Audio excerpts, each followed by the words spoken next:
ये कहानी एक छोटे से गांव की है जहां सविता अपने अपाहिज पति शेखर और अपने 5 साल के बेटे अजय के साथ एक किराए के घर में रहती थी। शेखर अपाहिज था और वो कोई काम नहीं करता था।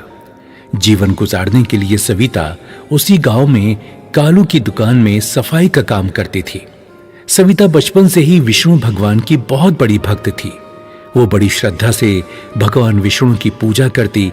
जब भी उसके जीवन में कोई समस्या होती तो वो भगवान विष्णु के सामने हाथ जोड़ लेती, अपनी परेशानी जाहिर करती, तब जाकर उसके मन को शांति मिलती। एक दिन सविता कालू की दुकान पर काम कर रही थी, तभी वहां सविता की पड़ोसन सुरेखा आई। अरे कालू भाई, मुझे 2 किलो चने की दाल देना।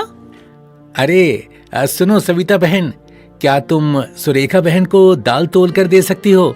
मैं थोड़ा कल के माल का हिसाब किताब कर लूं। जी मालिक, अभी देती हूँ। सविता सुरेखा को दाल तोल कर दे देती है। क्या सविता, तुम्हारे कैसे दिन आ गए ना कि तुम्हें एक मामूली सी दुकान में सफाई का काम करना पड़ रहा है। यहाँ काम करने की तुम्हें 50 या 60 रुपए से ज्यादा तो मिलते नहीं होंगे, है ना? सुरेखा बहन, मुझे अपने विष्णु भगवान पर पूरा भरोसा है और जो काम मैं यहाँ करती हूँ उससे मुझे कोई आपत्ति नहीं है।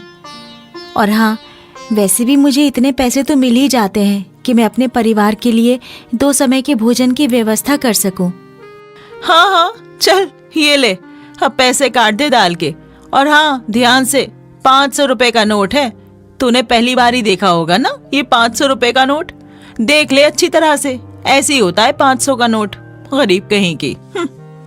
अरे मालिक जी, आप सविता बहन को पैसे वापस करके दे दीजिए। अरे सविता, गल्ला वहीं तो रखा है, उसी में से दे देना पैसे निकाल के। कालू का पैसों का गल्ला वहीं पास में ही रखा था। सविता जैसे ही गल्ले से पैसे निकालने लगी, तभी सुरेखा ने पीछे रखी एक चॉकलेट सविता से मांग ली। सविता ने जैसे ही पीछे मुड़कर देखा, तभी सुरेखा ने अपना हाथ डालकर कालू के गल्ले से नोटों का बंडल निकाला और जल्दी से अपनी साड़ी के पल्लू में छिपा दिया। ये लीजिए सुरेखा बहन। सविता ने सुरेखा को बाकी के पैसे और चॉकलेट दी और उसके बाद सुरेखा वहां से निकलकर पास में ही दीवार की आड़ में छिप गई। अब आएगा मजा। बड़ी बातें बना रही थी ना, अब देख मैं तुझे कैसे चोरी के इल्जाम में फंसाकर इस दुकान से हमेशा हमेशा के लिए निकलवाती हूँ। फिर देखती हूँ कि कैसे तू अपने परिवार का पेट भरती है। तभी कालू अपने गल्ले के पास आया और गल्ले में जब पैसे गायब देखे तो वो जोर से चिल्लाने लगा। कालू की आवाज सुनकर सुरेखा भी वहां आ गई। अरे क्या हुआ कालू भैया, आप इतनी जोर से चिल्ला क्यों रहे हो? अरे मैं सविता बहन, गल्ले में पैसे रखे थे, न जाने कहाँ चले गए। अभी तो मैंने 10,000 रुपए के नोटों का बंडल रखा था इसमें, अब वो पैसे कहीं दिख नहीं रहे। मालिक, मुझे नहीं पता, मैंने तो केवल सुरेखा बहन को उस गल्ले से छुट्टे पैसे दिए थे। मैंने पैसे नहीं निकाले गल्ले से। अरे तूने नहीं निकाले तो कहाँ चले गए? तेरे सिवा भी कोई आया भी तो नहीं है गल्ले के पास। सीधी तरीके से पैसे निकाल दे सविता बहन। अरे कालू भाई, इस तरह की गरीब औरतों को मैं बहुत अच्छे से जानती हूँ। ये पहले दुकान में काम करने के इरादे से अंदर घुसती हैं और फिर धीरे धीरे करके चोरी करना शुरू कर देती हैं।